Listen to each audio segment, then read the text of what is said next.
国立成功大学配合政府政策，在2021年将私立幼稚园转型为非营利幼稚园，园区转到东宁校区，在这位贵宾的见证之下，正式列牌。透过政府的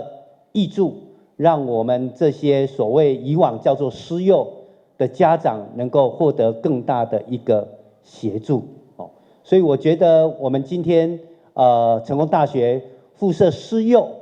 来转型为非营利的幼儿园，那其实是我们目前全国国立大学第一个幼稚园所以也是一个典范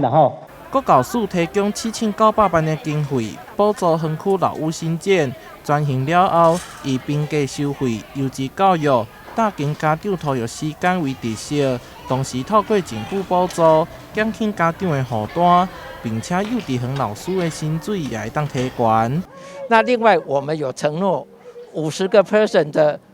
原生，我们现在有182个名额，50个 person 是释放出去给周边社区，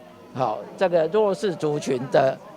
这个小孩，那是可以来报名我们的，而且是优先录取。成功大学先尽社会责任，以需要协助的囡仔为优先。另外，也希望落实照顾员工、兼顾弱势以及回馈社区居民的囡仔为目标。目前幼稚园设第7个班级，上济会当招收182位名额。若是想要了解更较侪资讯，会当就幼稚园的网站来查询。台南新闻杨顺怀采访报道。